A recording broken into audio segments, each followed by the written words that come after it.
Another day, another J. Fern's wife story. May ipapadala kaming 4 na manok, isang papuntang QC at 3 papuntang Rizal. Bago namin ipadala ang mga manok ay papaliguan muna namin at yan nga nilagyan ko na ng shampoo yung isang balde ng tubig at sa kabila naman yung shampoo ng manok. At dahil may ginagawa pa si J. Fern, ako muna ang nagpaligo nung isang manok. Alas 10 na ng umaga yan at tiktik ang araw. Minsan kumukulimlim pag bandang tanghali kaya binibilisan na namin ang pagpapaligo ng mga manok. Kaya habang busy pa si J. Fern, ako muna ang nagpaligo nung unang manok. Pero hindi pa ako tapos sa pagpapaligo ng manok ay dumating na si J. Fern. Siya na daw ang magpapaligo ng mga manok, ako na lang daw ang maglabas ng mga scratch pen na pagkukulungan sa tabi ng kalsada ng mga manok para dun sila ibilad. Dito na kami sa likod ng bahay namin magbibilad ng mga manok dahil pag doon pa sa harap ay mas malayo ang paghahakutan namin sa mga manok.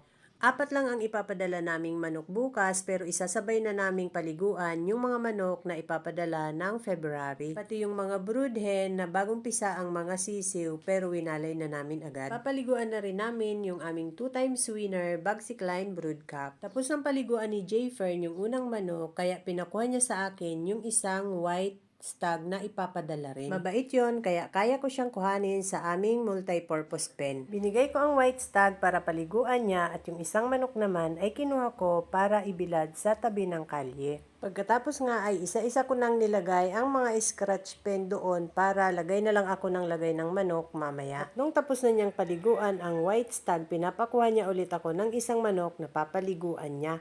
Ang kaso, hindi ko makuha ang mga manok at para akong papaluin kaya kinuha ko na lang yung white stag at ibinilad ko at si Jayfer na lang ang kumuha ng isang manok na papaliguan ulit. Pinaliguan na rin namin ang mga young stag na nakatali dito sa gilid ng bahay namin. Lumapit sa akin si Jayfern at siya na daw ang magpapaligo ng manok. Sabi ko ako na lang at kaya ko naman itong mga young stag. At nung pauli na nga ay tinulungan na ako ni Jayfern magpaligo para daw matuyo agad ang mga manok dahil medyo nakulimlim na ulit ang araw. Kinagabihan ay tinusukan ng vitamin B complex ni Jayfern ang mga manok na ipapadala para hindi masyadong ma-stress. Kinabukasan ay maaga kaming bumili ng kahon na paglalagyan ng mga manok. Bumili rin kami ng packing tape para lagyan ang mga kahon para mas matibay. Nanghingi na rin ako ng dahon ng saging na ilalagay dyan sa loob ng kahon para malamigan ang manok.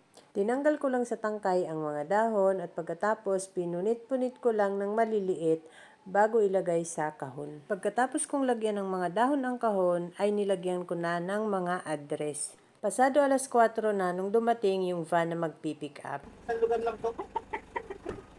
Yung 3 isang lugar. That's all guys. Thank you so much for watching. Please like, share, and follow for more. See you in my next video. Bye!